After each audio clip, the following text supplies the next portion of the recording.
Au nom du Père et du Fils et du Saint-Esprit, ainsi soit-il. L'évangile de ce dimanche nous rapporte le premier miracle réalisé par notre Seigneur Jésus-Christ, qui manifeste par là sa divinité. Et l'évangile nous dit que, suite à ce miracle, ses disciples qui le suivaient déjà crurent en lui. En effet, si Jésus se présente comme le Messie, le Fils de Dieu, et demande la foi en lui, pour que l'acte de foi soit prudent, il faut être sûr que c'est Dieu qui nous parle par notre Seigneur Jésus-Christ. Pour adhérer à une religion, à des mystères surnaturels, il faut être sûr que cette religion vienne de Dieu. Et comment on peut être sûr? Par ces sceaux divins par lesquels Dieu accompagne sa révélation, c'est-à-dire le miracle. Jésus accomplira ce premier miracle et beaucoup d'autres tout au long de sa vie publique pour manifester sa divinité, qu'il était vraiment le Fils de Dieu, fait homme, jusqu'à sa résurrection, comme les prophètes l'avaient annoncé et lui-même l'avait prédit le troisième jour. Et l'Église catholique, tout au long de son histoire, aura avec elle ces sceaux divins du miracle qui l'accompagnent, qui la montrent comme unique, divine.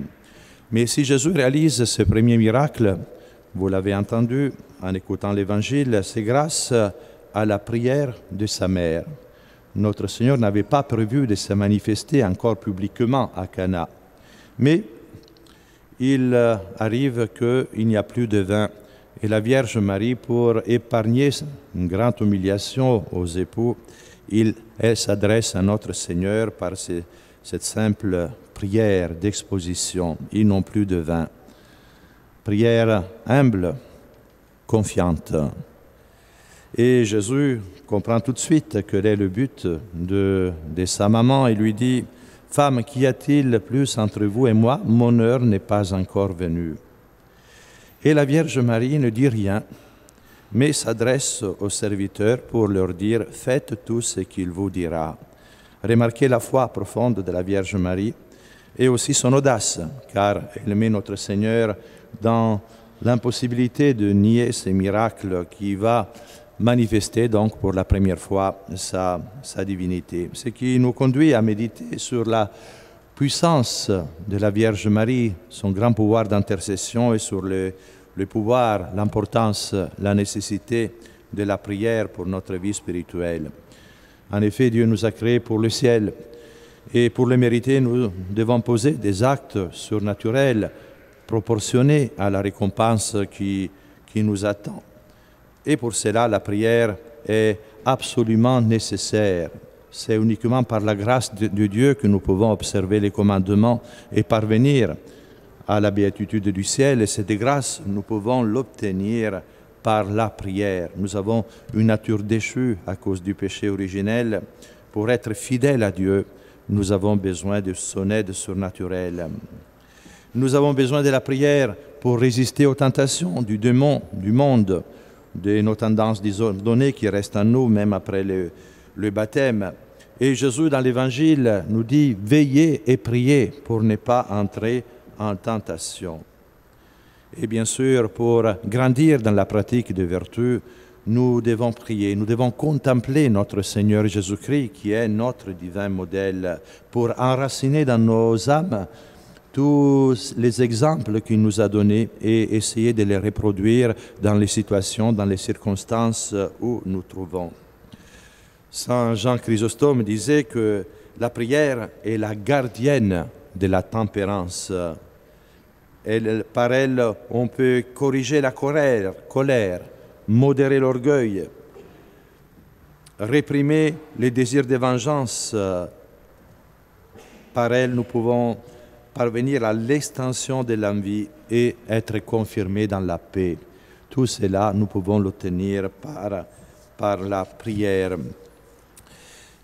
Et c'est donc la prière le plus grand moyen de salut. C'est pour ça que c'est si facile que de prier. Il suffit de s'adresser à Dieu et élever notre âme vers lui. Et ça, on peut le faire en chaque circonstance, à tout moment. Et voici pourquoi Jésus insiste beaucoup sur la prière.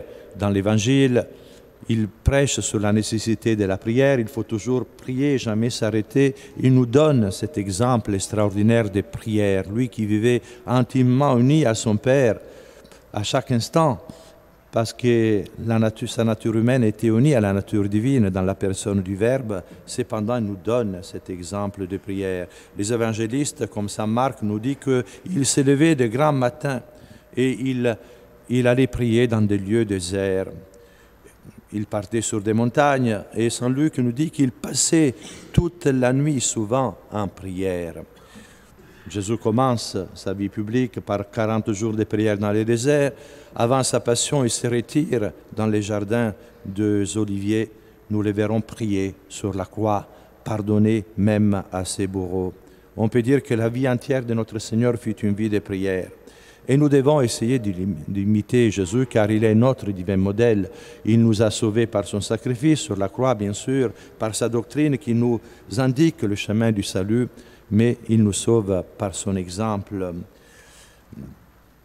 Comment donc prier? Pour prier, il faut chercher d'abord le silence, le recueillement. C'est ça qui dispose notre âme à la prière. Le monde aujourd'hui fait tout pour nous empêcher de nous recueillir. Le monde œuvre contre la vie intérieure. Nous devons cependant vraiment nous ménager des moments de silence, de recueillement pour chercher Dieu, car Dieu nous parle dans le silence. Que d'attaques par les écrans, par les réseaux sociaux qui nous prennent tout ce temps, nous volent ce temps précieux. Vous voyez, Dieu nous a donné qu'une vie pour nous sanctifier, pour parvenir à cet idéal, et une vie qui passe vite. Si nous gaspillons ce temps précieux, il ne reviendra pas. Donc là, il y a certainement de résolutions importantes à prendre. Combien de temps nous donnons dans notre journée à la prière? Beaucoup de temps à notre corps, bien sûr, par le sommeil, la nourriture, mais à la prière. Notre âme a besoin de prier, de la prière. C'est la respiration, la nourriture de notre âme, car c'est par la prière que nous pouvons atteindre, encore une fois, le but, réaliser cet idéal de notre sanctification. Et il y a bien sûr la prière vocale, les prières classiques qu'il est bon de connaître, mais la prière la plus belle, c'est la prière du cœur. Parler à notre Seigneur. Souvent, nous nous plaignons d'avoir des distractions dans nos prières. Cela se passera jusqu'à la fin de nos jours parce que nous sommes humains et Dieu le sait. Mais ce qui nous distrait, ce sont nos soucis, nos problèmes, nos croix. Et une façon pour ne pas se laisser distraire par tout cela quand on prie, c'est d'assumer nos soucis dans la prière, en parler à Dieu justement, qu'il peut nous aider, lui faire part de notre vie. Notre vie quotidienne n'est pas quelque chose qui se trouve dans un autre casier que notre vie spirituelle. Nous sommes un tout. Et le fait de parler à Dieu, de lui faire part de nos soucis, nous donne la paix déjà et nous rappelle que nous ne sommes pas seuls face aux difficultés, face aux épreuves de la vie. Dieu est Père, nous aime, il est là, il nous soutient par sa grâce. Alors, il est important de chercher le silence, la solitude. Nous avons fêté la semaine passée Saint Paul, grand ermite. Saint Paul, à l'âge, était d'une famille riche en Égypte et à 15 ans, il perd ses parents et il décide de se retirer dans le désert pour prier, dans le désert de la Thébaïde. Et il va y rester 90 ans. 90 ans. Vers la fin de sa vie, Dieu lui envoie un autre grand ermite, Saint Antoine, que nous fêterons la semaine prochaine. Et les deux saints ermites se rencontrent et Saint Paul exprime un souhait, celui de mourir enveloppé dans le manteau de Saint Athanase que Saint Antoine conservait pour manifester sa foi catholique contre les premières hérésies, contre l'arianisme notamment. Alors Saint Antoine va chercher son manteau et quand il revient, il trouve Saint Paul à genoux, les mains levées vers le ciel. Il pense qu'il est en train de prier. En fait, il était mort. Il était mort en priant Dieu, en élevant son âme vers Dieu, son âme qui, par ce grand désir d'être uni à Dieu, sort de son corps pour parvenir à la béatitude éternelle. Donc Saint Paul va mourir à l'âge de 113 ans. Donc pourquoi ces érémites? Pourquoi tout au long de l'histoire de l'Église, ces hommes qui quittent tout pour se retirer dans des lieux déserts? Pour chercher Dieu. Et en trouvant Dieu, on trouve le vrai bonheur. Souvenez-vous cette phrase du Padre Pio, dans les livres on cherche Dieu, dans la prière on le trouve. Notre âme est créée par Dieu, elle est créée pour lui. Notre bonheur consiste en lui et nous pouvons trouver Dieu déjà dans cette vie par la prière. Et bien sûr, la prière nous fortifie. Vous avez entendu ces passages de la lettre de Saint Paul aux Romains où Saint Paul nous dit qu'il faut être joyeux dans l'espérance. Mais d'où vient cette joie, cette espérance? Nous vient d'une certitude que Dieu est présent. Et nous trouvons cette certitude dans la prière en revenant auprès de Dieu qui habite en nous par sa grâce pour nous remplir de sa force. Alors il y a des moments très particuliers dans lesquels il faut prier absolument, dans les épreuves, dans les difficultés.